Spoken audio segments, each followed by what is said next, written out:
Welcome into episode 2 of the Raise the Flags podcast. Casey Phillips here with Scott Smith, and we are breaking down even more this 10-part incredible documentary about the history of the Bucs franchise that is on Amazon Prime. So again, this is our disclaimer. If you have not watched episodes 3 and 4 of the documentary, go do that. Then come back here because we're going to break those down. And we already did an episode 1, doing episode 1 and 2 of the documentary. So if you haven't seen that yet either, go check that out. You got to keep all your numbers straight here because this is episode 2 of our podcast, but we're talking about episodes 3 and 4. So watch those before you listen to this. It's very true. It's very important. And so now, man, I am excited about these episodes. First of all, we get to see the Glazer family come in and buy the team. And I did not realize that they saved it from being moved away. Potentially. There was a very strong chance. I was here then. Yeah. So I was going to say we needed to say when in the documentary we enter Scott Smith. 1992. So that was 3 years before they purchased the team. And it was not long before Mr. Culverhouse passed away. And I can remember at the time you were hearing certain names, you know, you can hear them in the documentary. And the Glazers really came out of nowhere. Like just a guy that was working for the team when all of a sudden they were the favorites. I'm like, we didn't know who they were or where they came from or if they were serious, but it didn't take long to realize they were very serious.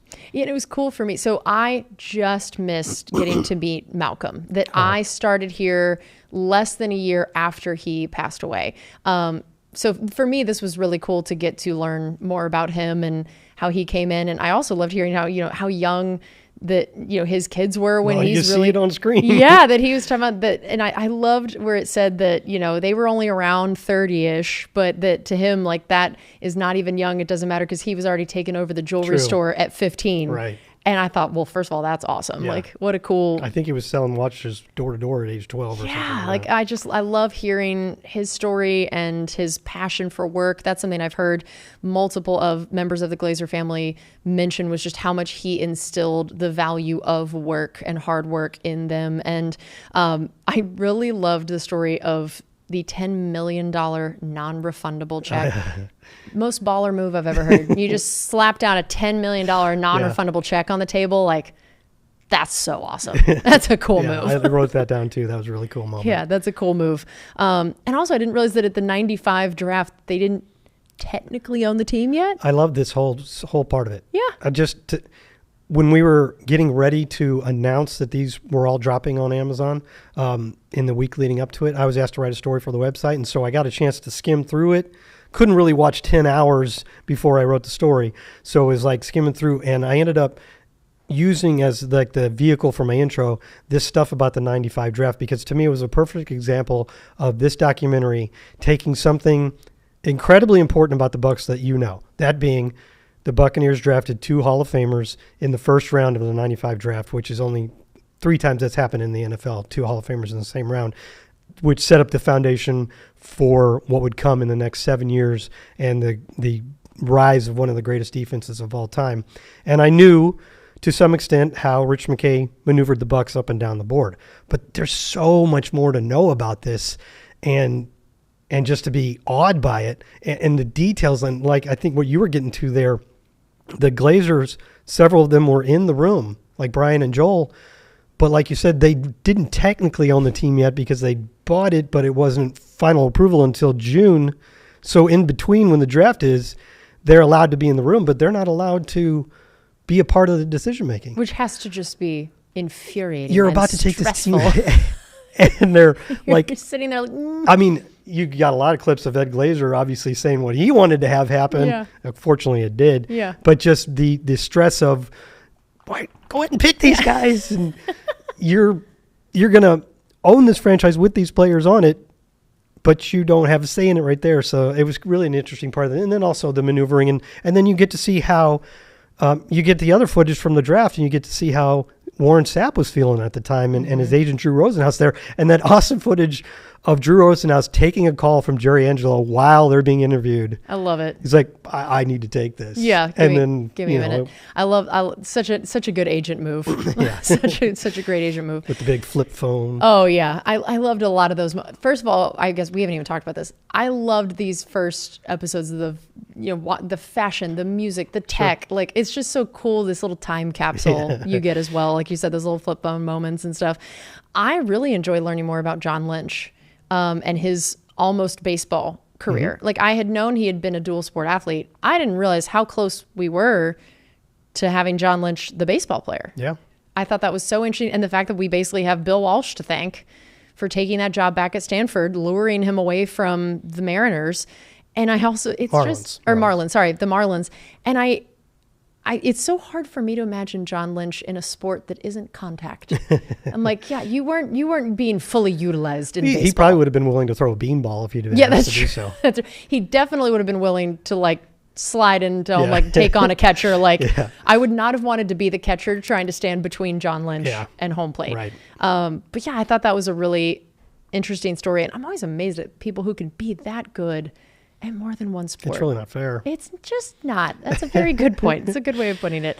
And then of course we get Tony Dungy coming in. What did you like about just hearing a little bit more about this and Tony's role coming in and how he got this job? Yeah, well, we kind of teased it in the last episode when we were talking about that dinner where I think it was Burns. They don't actually say the name in the documentary. I think they said. They did say it at one point. If not, I at least could tell it was Burns. Yeah. But it was neat to see that, and then them walking out. And he can't really say that he got the job, but he's smiling and he's being interviewed, and I don't remember exactly what he said.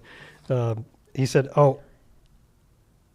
I don't remember exactly what he said, but you could tell things seemed good. Yeah, it seemed good. And the whole thing there where it's funny because Tony was saying I would do these interviews because he had a lot of interviews and didn't get jobs before then. And I would say things like that family was important and stuff like that and how we treated the community and how our players got in the community.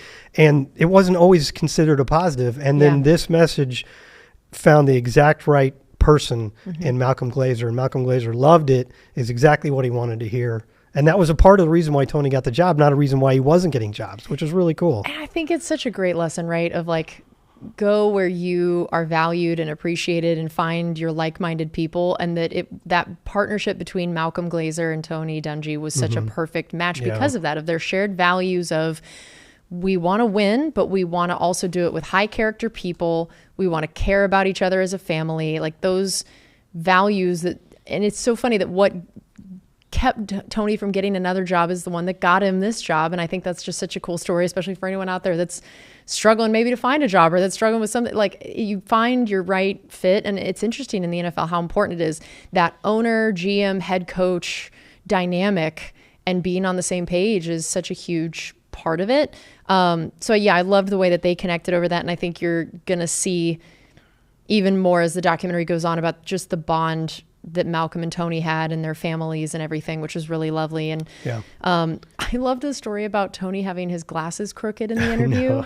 That was so funny that they were broken and he's walking in just all disheveled. And like, I loved that. Yeah. You think about a coach going into an interview and you figure these days he's probably got a tablet or something or the whole thing. And he's probably going through point by point of how he's going to do everything. And you think it's going to be some high tech, by the book type of presentation, and then you have the Tony with his glasses on crooked until Rich says something about it. When it's right, it's right. Nothing can stop it.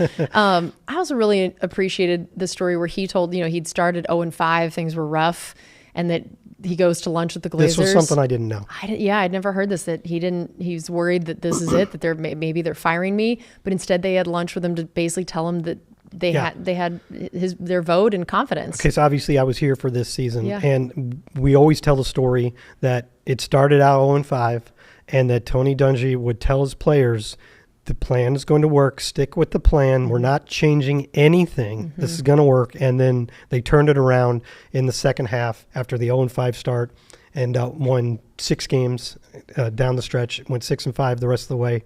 And I didn't realize there was a part there where the owners actually said the same message to him, which maybe emboldened him to continue on that path, right?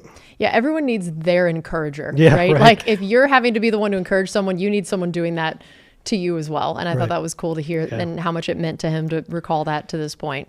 We also had the Hardy Nickerson. I love the Hardy interviews. Please tell me what stood out to you about this. I loved all of the Hardy interviews because he was so, you're going to see a lot like right around the same part about Dungy talking to Brooks and Lynch. Everybody's heard these stories about Brooks and him comparing Brooks and Sapp and Lynch to their counterparts with the Steelers.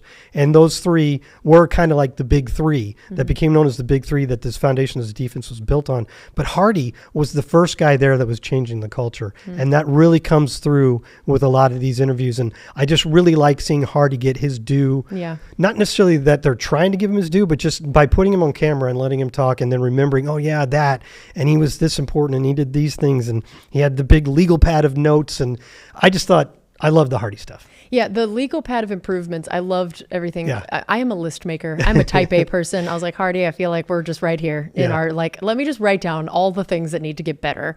And then he starts with the orange and uniforms. then the jerseys. That cracked me up. And I was like, man, I didn't realize that we potentially have Hardy to thank for all these different, the changes, the logo, the new colors, all of that. That I was like, who knew that Hardy was one of the instigators of this, which is funny. I also thought I liked hearing even just what they talked about with the changing of the colors and the logo and how they'd learned about this whole, that raising the red flag when it's time to attack. Like the Jolly Rouge. Yeah, it was cool to hear kind of French the ideas behind all of that. Buccaneers would sail flags of just a certain country so that you wouldn't realize that they were pirates. And then when they're ready to attack, they took those down and raised the red flags. So cool. Raised I like the that. flags. So that was kind of the end of episode 3. So now starting episode 4. Unless, did you have anything else from that era that you wanted to go through? I just thought one last thing. It starts, I think we're going to talk about the Niners game that started the 97 season, but they get on it here at the end of the episode. Yeah. And just to see Joel Glazer getting emotional about that game. You get reminded of, this is a while ago now, right? This is almost 30 years ago. And I was there for this game, and I know how important it was, but just to have the memories be drawn up again is very cool. Yeah, I would agree with that. I thought that was a cool way of saying that, like, the opening day of that season, getting to beat San Fran with Steve Young, Jerry Rice, that, like, it was this sign that they were turning the corner of, like, this is, like, we are getting things figured out. I thought that was cool to realize how important it also took me back to Steve Young talking about how he went to San Francisco and found the difference was culture. They had an existing culture that led to success. And then you draw that immediate parallel to Tony Dungy coming in to Tampa and creating that culture. Yep, and so true. And so, yeah, you get into episode 4, and they talk about 15 years of no playoffs, that it had been a rough stretch, and then you get to host a playoff game for the first time in, I think, 18 years at that point. And I loved how Barry Sanders said that he had never been hit like that going against our defense and John Lynch. Yeah. And I thought that's a pretty big endorsement right there. That clip of that hit is pretty famous, because Barry Sanders did a lot of very mean things to us and our defenders along the way. So it's great just to have that one clip of John laying him out. Yeah, put that on repeat. We've talked about something I love in this documentary is just there's the cold opens for each episode that tell different people's stories or moments. But there's also just sometimes that they pull out individual players kind of getting their own vignettes or their own little stories. And I was happy to see both Paul Gruber and Warwick Dunn kind of getting their flowers and their moments in these. Paul largely for just his toughness, his reliability, and how hard it was watching what a heart and soul he was of that group and how tough it was when he went down with the injury. And then Warwick Dunn getting highlighted for his community work and, just hearing him talk about the story of what inspired it and his mom and all of that, and watching the emotions for these sometimes single moms, what getting this house was to them, and incredible. It was really groundbreaking when he started Homes for the Holidays, here at least, because it was really the first one that was this huge, massive undertaking.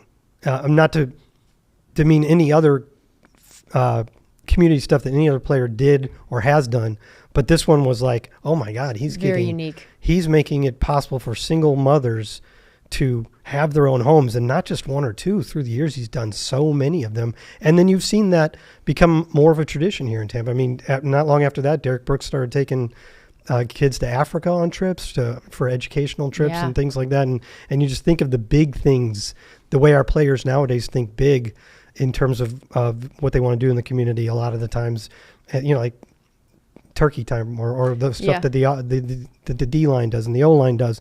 And I think it started with Bork. Yeah, that's a really cool point. I thought it was interesting looking at the whole documentary of seeing these through lines and what led to what, and kind of a more condensed time frame. I thought it was interesting the impact of being so close to beating the greatest show on turf had on just the direction they felt like the team needed to go, that here is this team known for putting up infinity points and being just so exciting offensively. You hold them to 11 points, which is crazy. And 5 most of the way. And really mainly 5. Almost just 5. And just the realization at that point of like, if you can hold the greatest show on turf to that few points, like clearly we just got to get the offense that next little step. And you're reminded of what happened in that era. There were times along the way where our defense was becoming, like they were right here, just a juggernaut, and they would hold teams to 11 points or 14 points and not win. And that had to be frustrating. You can't really get mad at these guys by being frustrated. But yeah, it started coloring the approach. Okay, we need some kind of big weapon, right? Yeah. And then after that, you wanted to get a quarterback, and we're going to see all that happen. But yeah, that was kind of a turning point for sure. Yeah, that's where you see then, okay, now we're going to add Keyshawn Johnson. Okay, maybe we're going to switch offensive coordinators. And then again, the idea of, similar to me, how it felt with them beating San Fran and kind of what it said about the team, you see them score 38 while beating the Rams. Yeah, it felt like, what a game. Like we are making these strides we need to. Also, it was funny for me because the year before I came here, I was with the Rams and they were celebrating the 15th anniversary of the greatest show on turf. And we did all these events and interviewed all the guys with that. I love when you get to see history in the NFL told from the different perspectives, that I had heard all about that game from that side, and then now to watch this and hear from the other side, very different. Did they say, tone. Man, we got lucky to get past the Bucs? Yep. They should have beaten us. Yep, yeah, totally what they said. I'll tell you that part about that game, one of the shots that hit me personally kind of hard was they're getting ready for the St. Louis game, and there's a shot of the Gateway Arch. Yeah. And I don't know if you know this, but I'm from St. Louis. The native St. Louisian. And it was just like, oh, yeah, that game was in St. Louis. And yeah. I don't know. That probably hit me more than a lot of other people. That's very true. So then now, we see bringing in Brad Johnson and then letting Tony Dungy go. And it's just such an interesting, again, like to see just the story arc of how this happens, of the feeling of just being so close and what all Tony had done for this franchise. And you could see everybody talking about it of like, just between this episode and then we'll get more into it in the next one of bringing John Gruden in. But to me, even though this is another sign of, we all know the story of, okay, Tony Dungy leaves, John Gruden comes in, but man, to hear the way everybody talked about it and what a challenging decision it was and move to make, but you understand some of these moments here of looking at with the offensive side and what they felt like they needed to do to get over that hump. Yeah. And at the same time, you got to see the emotions of how a lot of the people on the team felt about them letting go of Tony Dungy. And that was tough. I mean, like Derek Brooks, his emotions over that, to see that. And I'm sure it was. And those guys were probably at that point so intensely loyal to him because, as many of them said, he was like a father figure. Yeah. He also did what he said he was going to do all the time. And when he told people like Brooks and Sapp and Lynch that you are going to be the equivalent of these guys, and he had that vision, and he made it come true. And so you can understand why those guys who are now in the Hall of Fame felt so tied to him. And just to get to see that was awesome. And I still can't believe that Tony Dungy had a press conference after being fired. It's crazy. You just don't, you wouldn't see that anymore. Yeah. But I mean, I think it was just a matter of mutual respect. Yeah, which is lovely. It's still weird though. It is. It's a tough situation, but man, it's got to have been really cool for Tony. I'm sure he knew back then, but to get to now see and hear what these guys are still thinking about him all these decades later, and just what he meant to their lives. And we should all be so lucky to have people say things like that about us, that if you were to leave where you are now, like, did you leave the kind of impact that a Tony Dungy did on his players? And it's a really lovely reminder and sentiment, again, of just kind of what he meant to the players, the organization, the bond he had with Malcolm Glazer. And just a beautiful way to tell the story and make it, just kind of put that button on that little part of the era before we, I'm sure, next episodes know what's coming. We got a lot of fun things to talk about. We know a lot of fun things that are coming in these next episodes. Well, just like we're going to do every one of these episodes, I got a chance to talk to director Trent Cooper about the behind the scenes of it. So let's go ahead and toss to my interview with him to hear what he had to say about these episodes.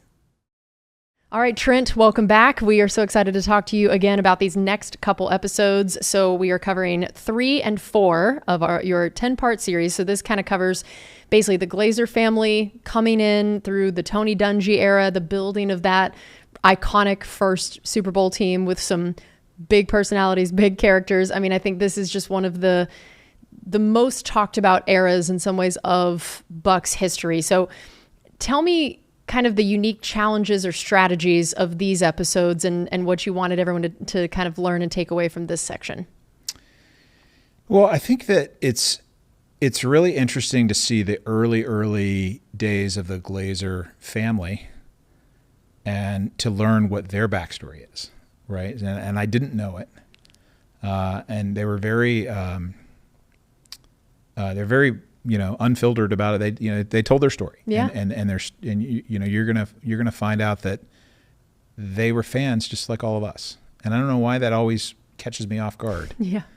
But they grew up loving this game. They had the backyard football league, and they call it knee football. They played knee football in their basement, which I'd never heard of. But when you think about it, it does actually sound pretty fun. It sounds amazing, and it Yeah. makes a lot of sense. A lot of siblings, and we're running around our knees. Less likely to actually kill each other when we're already starting there. Yeah.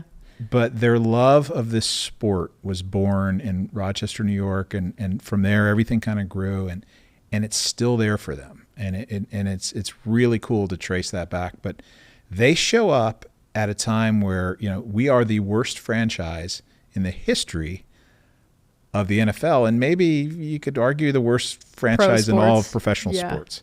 And they pay a record amount of money to own that franchise. Yeah, that's an important thing to keep in mind is the inflation idea of like what they actually paid in like today's dollars and for what sports franchises were going for at that point. And to know that like if you couldn't get a stadium deal done, the economics were never going to work. You wouldn't be able to have enough revenue to be able to pay the players properly and attract things and turn things around and all that. So what a daunting challenge, what a risk they all took. And also what was really interesting to learn and to kind of relive is their age, right? So we have Mr. Glazer, Malcolm Glazer, who was in his later in life, but his children were driving, and he wanted them to drive. Mm-hmm. He said, "Look, I'm empowering you to go make this happen, and I'm here for you." But you watch a very young Joel and a very young Brian, and they are sleeves rolled up, right in it, and it's fascinating. Yeah. And the first big moment is that first draft. And I don't really want to give this away, but the drama of that 1995 draft, how that played out, and the bounty it ultimately netted, and how that changed the fortunes of this franchise forever. That happened day one. Mm-hmm. They weren't even officially. That deal wasn't even inked yet. That part I thought was really interesting about the fact they technically weren't allowed to. Yeah. Like they're there, but there's some restrictions because they don't technically own it yet. I thought that was really interesting. Fascinating. Yeah. Makes your heart race too. Yeah, that's so true. Tell me just in general what you noticed about telling the story of that transition to their ownership and what you realized that they came to mean to the direction of this franchise and where we are today, and just trying to tell that story of the shift under their leadership and their priorities and what they were able to do for Tampa and for this organization. I think it was like a burning desire to make this work. Right. Yeah. So we've got a lot at stake here. It was all born out of love and passion for football, and we want to do this, and the numbers have got to work and all that. But like we got to turn this thing around, and they felt incredible the burden of making that happen, at least to the extent that they could do their part. I mean, they're not going to interfere with coaching and all that, but what can they do? Right. Mm-hmm. They get that stadium deal done, and that wasn't easy. They can revamp this brand and this logo, and I know we're thrilled to wear the creamsicles today, but back then the creamsicles represented a decade of losing. Mm-hmm. And so they changed the culture. Yep. And they did it in a million different ways, and that culture is still awesome today based on some of the choices they were making back then. And I find that fascinating. Mm-hmm. And so looking at Tony Dungy's story, that similar to how we talked about last episode, the telling of Doug Williams' story and just so many kind of ups and downs throughout that. And Tony is such an interesting person, personally, professionally, means so much to Tampa still to this day and has kept it his home. And what did you want to try to tell about him and his story that, again, to your point of all these things that people generally know, everybody kind of knows Tony Dungy and who he is. What did you want people to take from that? I think that I always want them to take what I was discovering, right? Whatever I discovered in the moment is the good stuff, right? Because I was having the same experience then live that I want them to have when they watch it on TV. So for me, I always wondered why so many people were so loyal to him. And I mean loyal. Like when he got fired, people were devastated. Derek Brooks didn't want to play here anymore. There was a time where he said, I want to be traded. Like I don't want, no one could imagine a world where they're not a Buccaneer without Tony Dungy as their coach. Loyalty, you want to talk about Mike Allstott? That dude loves Tony Dungy like no one I've ever seen or heard. And it's for a million different reasons. So I just wanted to unpack that. What is it about this guy? Because we see the mild-mannered, he's not in your face, he doesn't have that big-time charisma that John has and that BA has. Why do they love him? And I'm telling you, I spent 2 days with him. I get it now. Yeah. I totally get it. I would take a bullet for that dude. Yeah. Yeah. And it's part of it. Like somebody said, it's like you don't want to disappoint your father or something. Maybe that's how some people see it. I don't totally see it that way. It's not a father figure thing. It's more like he is one of the great human beings of all time. And you see when you see that and it's real and it's authentic and it's the real thing, you'll go through a wall for it. Yeah. And I think that's the way every one of those guys felt. I think they were all in their early 20s and mid 20s, these very impressionable time in their lives, and they needed him, he needed them, and it just worked. You brought up Mike Allstott, and something I've always loved about Mike is that he does wear his heart on his sleeve. And I love that you get to see that a bit in this documentary of he and so many other characters in this being vulnerable, showing emotion about different aspects of it. Is that an interesting experience? Are you trying to pull that out? Was it happening organically in terms of the true, like, you get away from these athletes and coaches a lot of times are very used to the athlete and coach speak, right? Up one game at a time, giving 110% effort. How are you working to cultivate that where it is an environment that a Mike Allstott feels like he can tear up on camera? I'm not trying to make people cry. I think that makes me uncomfortable. What I want is the truth. I want authenticity, and part of how I fashion my interviews and my questions is I'm constantly looking for the turning point, right? When did things change? So in order to get to that turning point, we go on a little bit of a ride and we build something up. And then I say, now, when was the shift? What was the first time you felt blank and you knew that the world was changing? And that's when you can see the wheels turning in their head and they start going there. And then we just listen, and wherever it's going, I just follow up. I'm trained to follow up. And I'm also trained to be quiet sometimes and let them just talk. And let there be dead space in the room, and one of the hardest skills for people to learn is the allowing for the dead space. Yeah. So for you as a director, I think about, there's a lot of documentaries these days, thanks to streaming services and more platforms for documentaries to live. I think we've all watched a fair number of them and know there's a lot of different ways to approach even the look and feel of the lighting, the set. And so I wanted to hear for you from the behind the scenes standpoint of how you chose the look, the feel, the lighting, the set, all of that for some of these interviews. There's obviously the archival footage and all of that, but the part you're controlling the look of, what did you want and envision and the decision there? Well, now you're getting to my happy place. We put a ton of thought into this, and it's we want this to be contemporary. We want it to have an edge to it. This is not Ken Burns. We're not doing. I love Ken Burns, but that's not what this is. we want to be the best in the world at this. And, there's other teams that are doing them, and like we want ours to be better. So there's a lot of R&D that goes into it. How it looks, how it's lit, what we're doing with color, what we're doing with contrast. I can geek out on this all day long, but at the end of the day, it just has to be awesome. It has to feel fresh and new and ahead of anything else anyone else is doing. So that's the mantra. And then we try to make every choice, every big creative choice is intentional about, what does it mean? What does it say about the bigger picture? There's a shot, I'll give you an example. There's a shot that I think we're using as the first shot of the 30-second promo.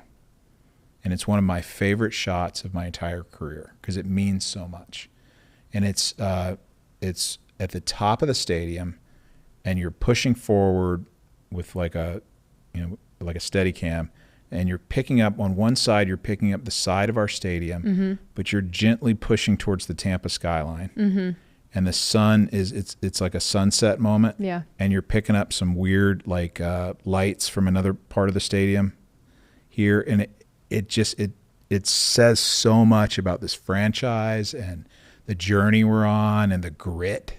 It's like the grit of this team is all expressed in that moment, and the hope with the sunrise is coming, that like they're just around the corner, they're going to get there, and then you see that skyline, you're like that it just means so much in one shot. So this is the kind of stuff we geek out on for hours, and I don't want you thinking about it when you watch this. You should just feel it. It should be very organic, and you don't know why you like it, but you like it. I love it. Well, Trent, thanks again for the time with us, and man, excited for that first Super Bowl to talk about in the next episode. Absolutely. Yet again, just so cool to hear all of his behind the scenes stuff and his thoughts. And it's, of course, really cool to hear his passion as well for the project and all of it. So what stood out to you about this part from him? Well, I already talked about the stuff in the 95 draft, that it was so cool to see that get dug into. But another thing I really liked is how Trent really dug into how the players felt about Tony Dungy. And we talked about that a little bit earlier in the episode, but I thought that was a really good choice. And so that was good. And then the other thing, I really liked your line of questioning about how he designed the look of this. Yeah. Because that was we're sitting here talking about, I mean, it's kind of like the equivalent of the X's and O's of a game. Like, how did this moment happen and this moment happen, and what did we get out of that? But also just talking about the feel of it. I thought that was neat. I think he said they wanted to be fresh and new and ahead of what others are doing, because there are a lot of people making sports documentaries, and a lot of them are really good. Yeah. And so I could see wanting to distinguish yourself a little bit, especially when you're talking about, I mean, this is a wildly different subject than like the Dallas Cowboys and Jerry Jones buying them and all that. Yeah. And so that you want it to be distinctive, right? And I think he and his editors and everybody involved, camera people and all, accomplished that. And there was just a nice little line, hope of the sunrise. Yeah. I thought that was a nice line. Yeah, that was cool. I loved hearing, I geek out about this stuff, and that's why I wanted to ask him that, is that as viewers of this stuff, we do just kind of watch it overall for like, what did we learn? This was funny. This was interesting.